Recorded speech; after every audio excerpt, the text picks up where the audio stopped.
Welcome to Phenomenal Science, the journey of a researcher with Phenomics Australia, a podcast brought to you by one of Australia's top research infrastructure providers. Here at Phenomics Australia, we support researchers to discover the genetic drivers of human disease and enable high-impact healthcare outcomes in precision medicine. Through our nodes across Australia, we offer specialised infrastructure, research services and technical expertise dedicated to advancing our fundamental understanding of health and disease. I am your host Bridget, and I am currently studying cell and molecular biology and science communication. I have always been fascinated with genetics and how our lifestyles and environment shape us into who we are today. The interactions between our genes and our environment are what we focus on at Phenomics Australia to develop precise disease modelling tailored to individuals rather than a one-size-fits-all model. It is important that we can communicate the discoveries and impact of research to those outside the science community and educate and inform society on what we do. Phenomics Australia supports and guides researchers to pursue their passions through many ways we will discover as we follow the journey of researchers who are a part of our networks and use our expertise to conduct groundbreaking research into precision medicine. I would like to acknowledge the traditional custodians of the land this podcast was recorded on, the Ngunnawal and Ngambri people. We pay our respects to their elders past and present and recognise their continuing connection to land, water and culture. We also acknowledge the ongoing divide in equity within medicine and science with our Indigenous communities.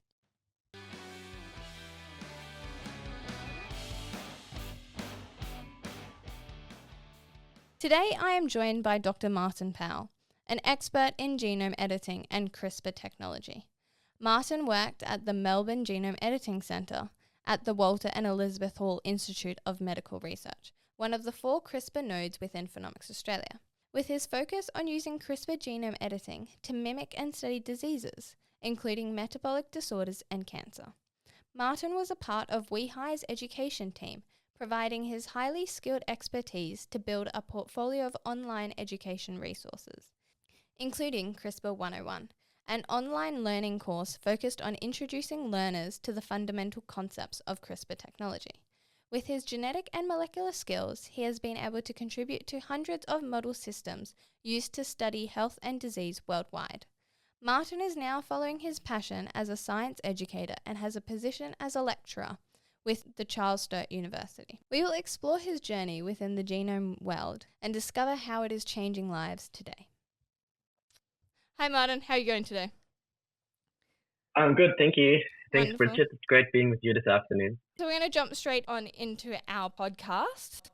What inspired you to go into science? I've always been interested in health. So growing up, I was doing a lot of sports and I was sort of quite healthy. I didn't drink any alcohol until I was 20-something. And I think I collected articles on health benefits of food. So I always was intrigued with sort of how things work in our body and ourselves. And then when it came to finishing school and deciding what to study, I guess this sort of shaped why I'm in science today. Yeah, so you started with looking at the human body, but then now you're working with CRISPR and genome editing. CRISPR is looking at how our environment can impact our genes secondary level, like we have our DNA, but then we have our environmental impacts. So what made you go into genome editing specifically? Like, was your light bulb moment that said, yes, this is what I want a career in, this is exactly what I love doing, and this is what I want to do for the rest of my life? Well, I'm not sure if there was one moment per se for me, but it's sort of, I was at a crossroads with either sort of going into medicine, sort of treating humans, or more going into biology where you could study sort of processes in humans. And at university, probably what was really shaping my sort of future career was sort of some research projects that I did at the German Cancer Research Centre. Particularly the group that I was in was working on making vaccine against human papillomaviruses to prevent cervical cancer. And I think from then on, I always wanted to work in medical research. Mm-hmm. And then it was sort of by chance that I ended up in a group that was using gene editing technologies to model disease. And since then, this has always been the theme, the connecting sort of thread in my career was always using gene editing technologies to model and study disease, always with the aim of sort of finding novel therapeutic targets But for that, so always using sort of model systems, can't we do that in humans? And with those model systems, we can sort of look at pathways that would occur in our human cells and then sort of relate back to what can we do to treat humans. So yeah, and then that now it's just like back before 2013, there was no CRISPR gene editing that all sort of developed in the last decade. I started my PhD in 2008, and back then we were using similar technologies, sort of gene targeting, but using something called homologous recombination. Mm-hmm. In the end of the day, this sort of changed the DNA in the way that we need to model it. But it's a lot more laborsome and time consuming and often not very successful compared to what we can do now with CRISPR. Yeah, straightforward. So CRISPR has really increased your ability to do disease modelling and see the genetic component. So Martin, could you explain a little bit of what you actually mean by CRISPR and genome editing? Yeah, so many people just use CRISPR, sort of refers to bacterial cluster. This going back to the origin of CRISPR, where it's coming from bacteria. A lot of the tools that we use in the lab, like restriction enzymes that people might know, comes from bacteria, and then we sort of harness that for our research in mammalian cells, human cells. And a bit like restriction enzymes, CRISPR Cas9. So Cas9 is sort of the equivalent of a restriction enzyme where it can recognize a particular sequence of DNA. And then once it recognizes that, it creates a double-strand cut or break, which sort of means it's a nuclease, meaning it cuts DNA. So, and the CRISPR, if you just say CRISPR, has basically two components. One is a GPS molecule called the guide, and it leads the scissor, Cas9, to its destination within our genome. So your genome is huge, right? There's like a ridiculous number of letters, of DNA letters. And so how does Cas9 know where to make a particular cut? And this is how because we designed that guide. And with that guide, CRISPR comes to the location, can make a DNA strand, cuts both. Then actually comes the editing part, so we make a cut, but then we need to edit it. And so our cells, they don't like when DNA is broken, when it's opened up. So they really hate it. It's toxic for them. So they usually would die if they couldn't reseal it. The cells repair that. They sort of glue it back together super quick. So it's a really messy mechanism. They're like quick with resealing, but then the letter code, the DNA code might be different than it was before, which usually means there's something called a frame shift. So the message as it was before has been changed, and therefore a functional protein cannot be made anymore because the message is all wrong, and which then generates a knockout, as we call it, because the gene has been removed and it's knocked out. So that's the very sort of easiest way to do CRISPR. Then if we wanted to be more precise, we can introduce a template sequence. So the sequence of our choice, for example, with the correct DNA sequence, sometimes we want to repair a cancer cell which has a mutation. And then we sort of cut right where the mutation is, provide the cell with our template with the correct sequence, and we hope that the cell takes it up, puts it in there, and then we have edited the genome. So these are sort of the two way in a nutshell. So the whole CRISPR package toolkit has now evolved to have a lot more different things that you can do than just cutting the DNA. You can use it for epigenetics. Yeah, I guess that's how you do it in terms of disease modeling. It's like you can use it to model different mutations, to remove genetic mutations and see how that affects the gene or the organism in question. Yeah, and then there's all these new things in CRISPR where you can use it for base editing and prime editing. And there's not just Cas9, there's lots of other Cas enzyme that now has been discovered and described. Yeah, my main focus is on the gene editing. And that's with Cas9? Cas9, yeah. There's different versions of Cas9 when you can make a double strand break. When you make one break, so only cuts one strand but keeps the other one intact. Mm-hmm. Or you have sort of a dead Cas9 which is still able to bind to DNA where it's been directed to, but it's not actually making a cut. So these are the three versions of Cas9 that I would be using. So in a way, CRISPR has three requirements, which is the GPS guide, the scissor, which is Cas9, and then we also have to have a PAM sequence. It's like a 3-letter sequence, which has to be next to the guide sequence in our genome. Without the PAM, Cas9 would not bind. Yeah, so it sounds very, very complicated and definitely needs someone who knows exactly what they're doing and someone who is pretty much an expert in the Cas9 CRISPR field that you are. So definitely very valuable work. Yeah. Very Yeah, I think specific in terms of who can do it and who can't do it. That's where people like you are very important in our work. And that's where Phenomics Australia comes in as well. Sort of connect researchers to that expertise. To the experts who can help them in what they're trying to achieve. Looking into your research at Phenomics Australia, our expertise is looking into disease modelling. So how did you discover Phenomics Australia across your research journey? I don't know if I discovered Phenomics Australia. I was sort of becoming part of it at some point in my life. I was doing my postdoc at the Garvan Institute in Sydney, and then I saw a position coming up in Melbourne at WEHI, and that position that was funded by Phenomics Australia. So I'm probably grateful to Phenomics Australia because I was able to work at WEHI for 5 years from 2016 to 2021. Being one of the Phenomics Australia nodes, so that lab was led by Marco Herold and Andrew Q. And we had a nice little team. There was Lynn Tai as well. So we had our little CRISPR team that was developing disease models for anyone in the research community, locally in Melbourne or Australia-wide or even worldwide. So that sort of introduced me to that idea. In a way, it's like a service provider for someone who wants to accelerate the research, but they don't have their own means and might not even have the expertise. So a lot of the design and making a model system, so you need lots of technical expertise, which sometimes it's easier to have someone else doing it. And then once you have that model, then you can apply your own research question and study that model. So Phenomics Australia, as a infrastructure service provider, was able to provide specialist equipment through your journey? Yeah, we were the technical specialists doing that modeling work for other researchers. If I was to recommend someone, they're sort of stuck with a particular research question, they might have a gene that they're interested in. If they don't know, they can go to Phenomics Australia website and see if there's anything that appeals to them. Otherwise, I can direct them to a particular node and then go from there.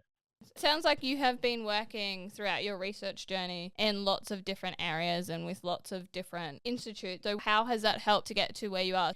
How has your journey changed from research now into education and creating these educational resources with passion to help others? What has that looked like for you specifically? Yeah, it's funny. I never sort of had a plan for my career. There might be some people out there who know exactly what they want to do, and then like they know they do their PhD, and then they know what they do want to do after. I kind of never had that plan. And 10 years ago, if I thought about what I would do in 2023, I definitely wouldn't have thought that I'm at a regional university here in Wagga Wagga. So you might be able to tell I'm not from Australia originally, so I'm from Germany. So that's where I did my PhD. And then after PhD, it's kind of like a really good opportunity to leave your own country if you wanted to do that. And that's one really great element of science and academia, that science and research is being done in a similar way around the world. So then after my PhD, I sort of asked myself the question, do I want to stay in Germany or do I want to take a chance now and go? At that time, we had a collaboration with a group in Melbourne, Australia. And then they came to visit us in Germany and I asked them if I could come. Then my fate was sealed and I was going to Australia. That was on a sort of 1-year contract and then it went on from there. And so I'm still here now. And so I was on this traditional PhD and then postdoc and you do work on your own little project. I had a project on exercise and breast cancer that I was working on. But my passion was always more the helping others as well with their science. And so when the position at WEHI came up, there was natural kind of going back to what I did during my PhD. And I was really happy during that time at WEHI, and everyone would evolve over time. Your perspectives might change.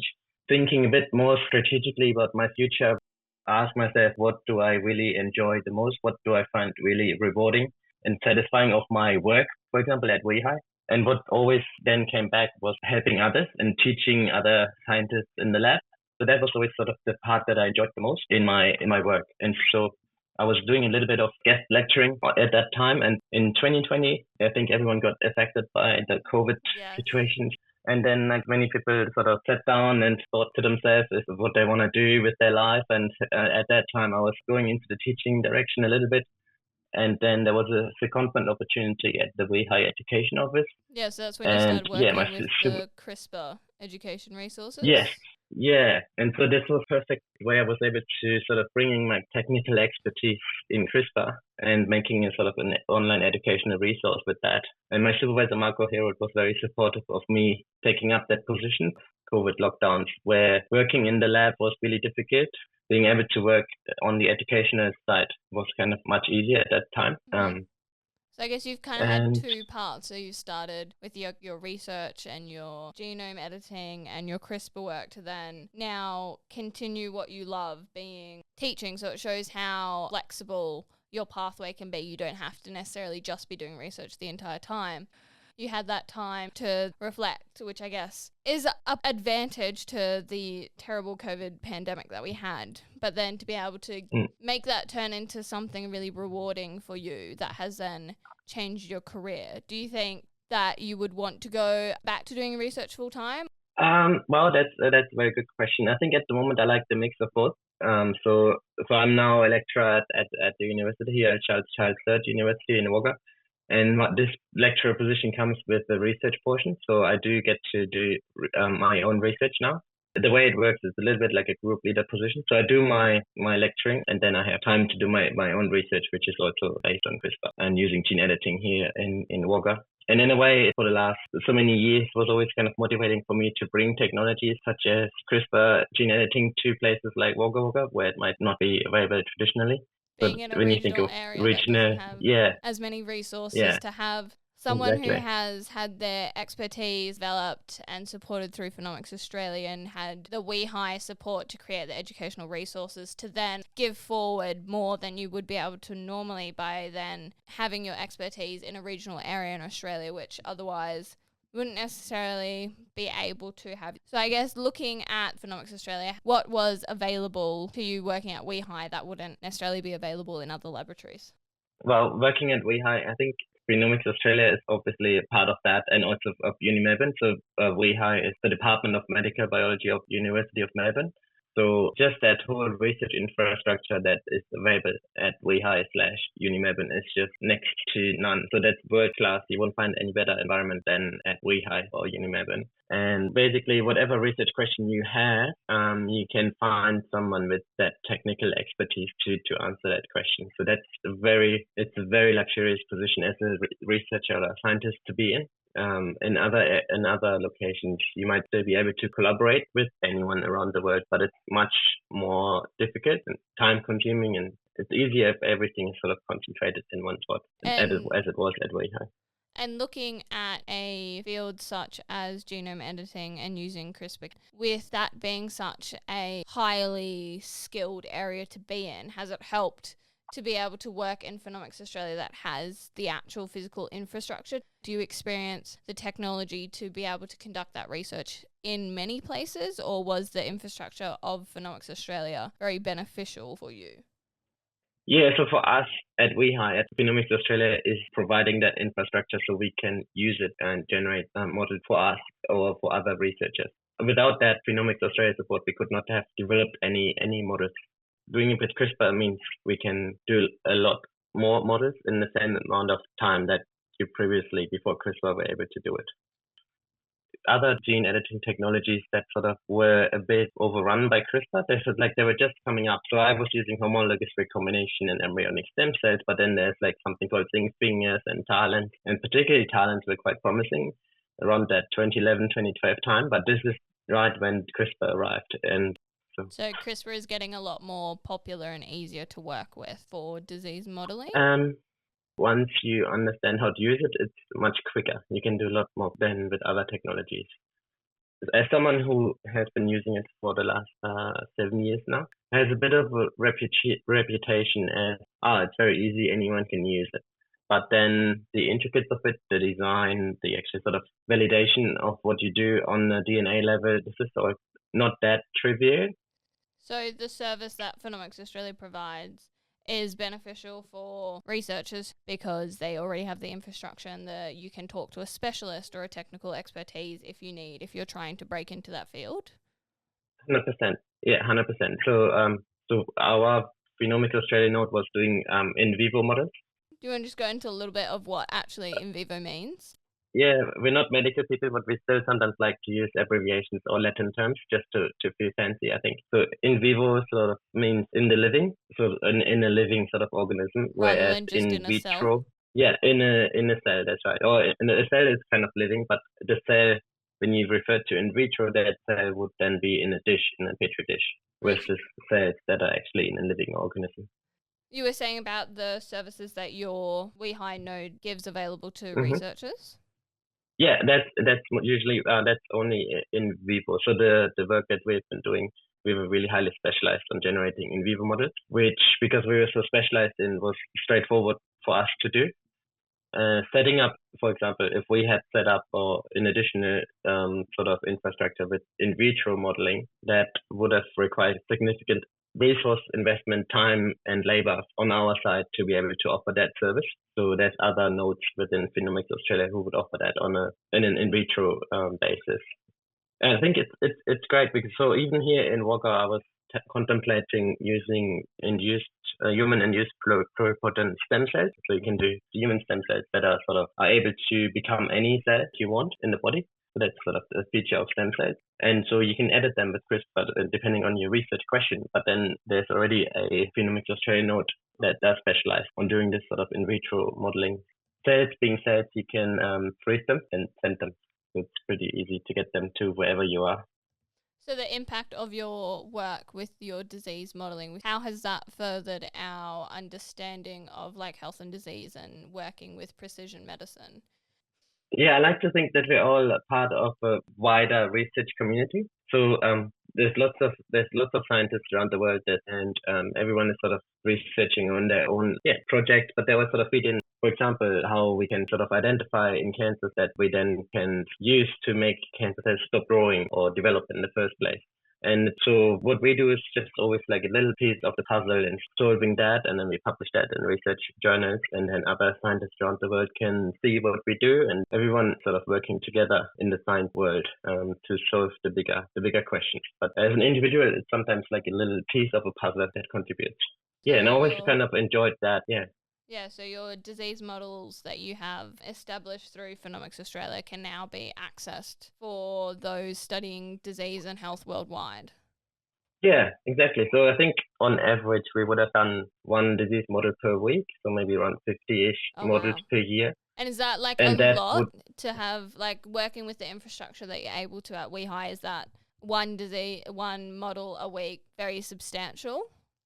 Yeah, I think we have been very successful and productive as well, driven mostly by Andrew's Q's technical know-how as well. And when we use the word model and using CRISPR for that, not every model is the same.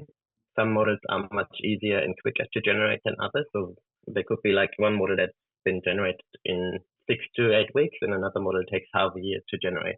But they're there for the community and researchers that need them. It doesn't have to be cancer, can be anything, can be a lot of the times it's diseases that are caused by one point mutation. Because that's a very easy model to make. A lot of the times there's models where we add a reporter to a particular gene so people can see if their gene is active in response to certain stimulus. There's lots of different ways how we can make models.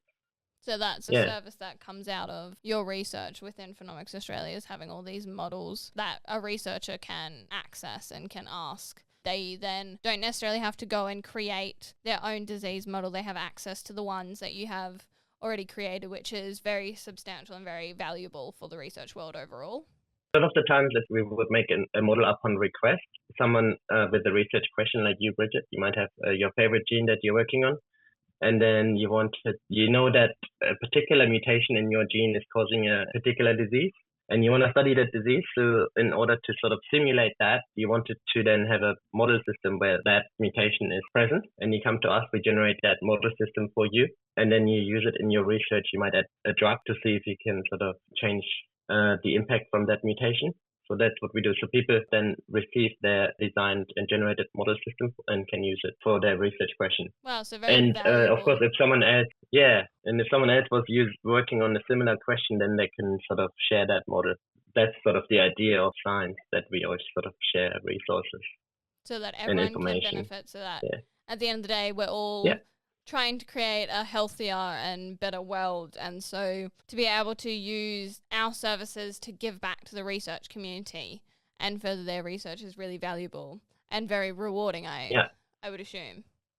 Yeah, exactly. Yeah, that's almost the best bit. So like often you get to be on publications. That's one element of it, that you have some sort of recognition on publications. But it's more that you know that you contributed to other people's research.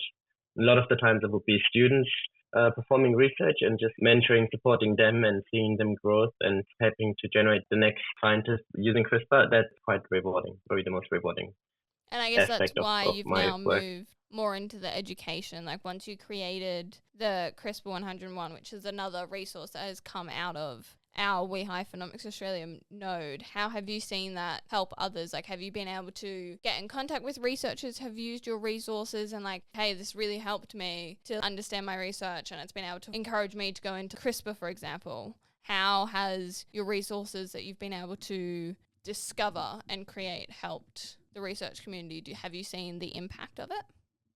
Yes, the online educational package that we did, so the CRISPR 101, I like to call it 101. That one was developed really for someone with not that advanced science background knowledge. So it really introduces anyone into molecular biology if you want, and then into gene editing, and then into CRISPR. Really helpful even for established scientists who don't know anything about gene editing or CRISPR. They get to have that background knowledge that they always knew that they might have needed that, but they never sort of wanted to ask about how it actually works. With that resource, it really making it easy, hopefully, to understand the underlying basic of it. But it's also useful for schools, and some schools have picked up on that. And I show it to every of my students. I recently had a high school student that I mentored, and she was looking at it and sort of learning from it, and then using information from that for her research project. Yeah, it's really versatile the way it can be used. Yeah, so you can use it at all stages, and if you just want to get a little insight into CRISPR, or you're more interested in it, or you're just someone who's doing some research that just has a little bit that you just need to have a baseline understanding of, that's what you can use it for. Because I remember when I first did a tiny research project in like year 9, so this was at least 5 years ago, and that's when I first got really interested into genetics. And I was trying to understand what CRISPR-Cas9 was, because it was super new, like learning about epigenetics and learning about like turning on and off genes. So if I had access to a resource like CRISPR 101, would have been very substantial in getting my base understanding, because like I'm in year 9, I haven't done anything to do with genetics yet. I haven't even done biology or chemistry. So a resource like that to have just a baseline introduction into CRISPR would be super beneficial, I would find, back then. And now that we do have it, you can inspire students to go into genetics. You can help researchers who just need a baseline understanding in their research. Do you find that? I feel like those opportunities out of a resource like that would be huge. Yeah, totally. I feel like you sort of summed this up really nicely. I totally agree. And it's also in the world of internet, there's a lot of information out there, and often I guess you kind of don't know what information is actually true, what information can you rely on. Yeah, you can So get if overwhelmed. information comes, yeah, and if it comes from a reliable source, such as Phenomics Australia or WeHi or Uni Melbourne, then you kind of know what you read is something you can rely on, and that is actually that what goes on, and also that it's free, really available. You don't have to sign up for anything. There's not even like you don't even have to put your email. I think you just sort of go on it and look it up. And you just look it up So and you it's have kind of instant really nice. access. Yeah, Yeah. and we're looking to this initial plans to have an upgraded CRISPR 201 version, which I don't know if I should say that, but like because the CRISPR 101 was sort of for anyone with not that much science background or not much gene editing background. So now we want to have a resource for actually people who are thinking to plan to use CRISPR in their research. So be a bit more methods or experimental. Yeah, so creating sort another of showing. resource that's for researchers more, that they can. Okay, they already know they want to use CRISPR, but how do they use it? So furthering what you've currently already produced, which sounds like has been successful in helping many, many researchers in their work. Yeah. So I guess that brings us to, what are you most proud of in your research journey? Or it doesn't necessarily have to be one thing, it could be many. What would you say in yourself you are most proud of, or like what you're currently doing is what you're enjoying the most? I guess there's different things. What I'm probably most proud of is that I'm still part of the academic world. That it's been so I'm still doing research. I'm still sort of in academia. It's a very can be a bit of a draining, exhausting journey to be on. I guess that's just the reality of it, and that there's a lot of information on the effect of on research for people who do their PhD. So there's a lot of strain on their mental health for PhD students, and then later on it continues postdoc and group leader. There's sort of and it all relies on funding. So still being part of that journey and not sort of haven't branched out leaving academia. So that's one thing I'm still proud of, and I guess that's also part of what I really want to emphasize, that it's really all about perseverance. I think you put this somewhere, like just sort of hanging in there your journey, and staying in there, because at the end of the day, like, you can see how rewarding it will be at the end, but you just have to get through it now. And did you find, and there's a lot of I guess in that perseverance, was it helpful to stay within academia, which can be very difficult? You can have setbacks in research, you can have setbacks in experiments, things can take longer. Would you say that part of being a part of Phenomics Australia and the support system that you had around you at WeHi also helped you to stay within their academia and within the research field? Yeah, definitely. I think these resources, they're very sort of they're there to make the life of a scientist easy, or as easy as possible.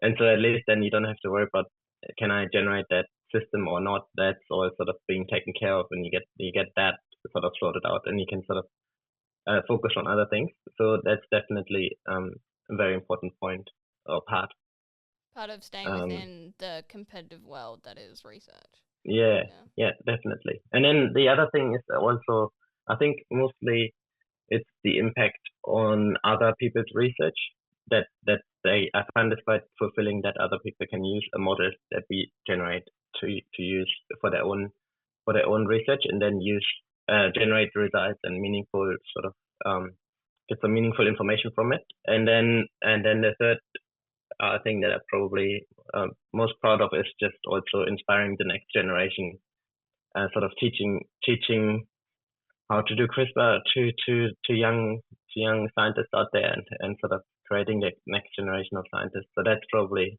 the most rewarding, or the moment, the thing that I'm most sort of proud of, seeing someone that you sort of had interactions with, that you mentored or supported, and then they succeed in their own career. That's probably the best part, and the moments that you would be the most proud.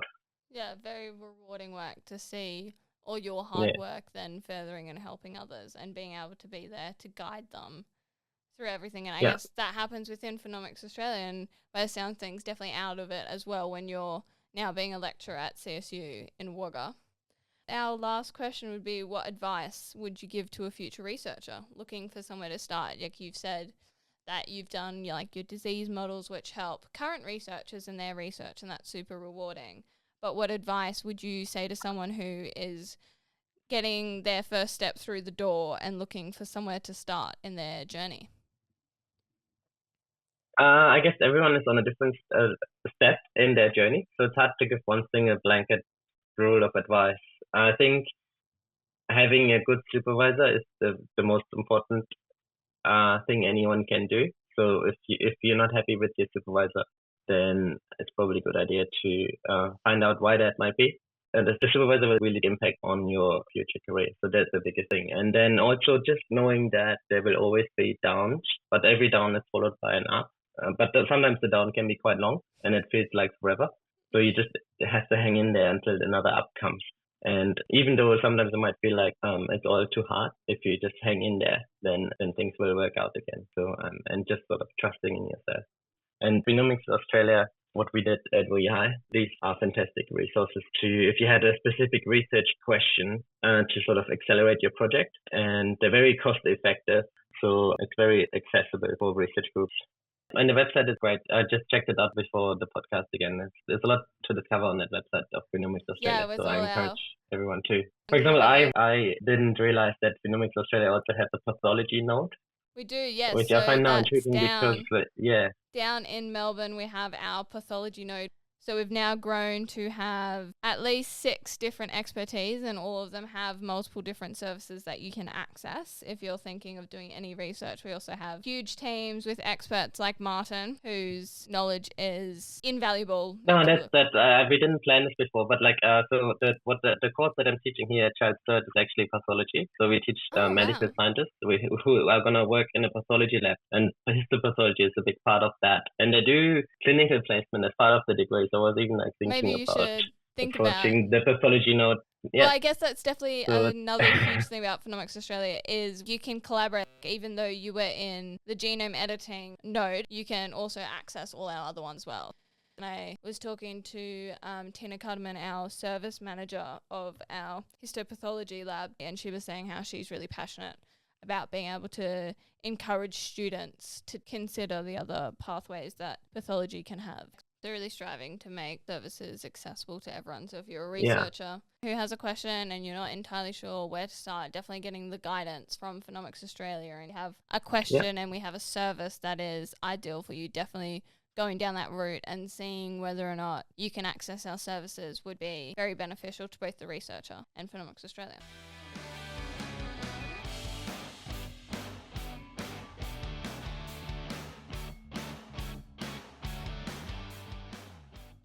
Thank you for tuning in to Phenomenal Science, the journey of a researcher with Phenomics Australia. With each episode, we explore new aspects to the groundbreaking work of our phenomenal researchers and uncover the tremendous impact of our research on science and society.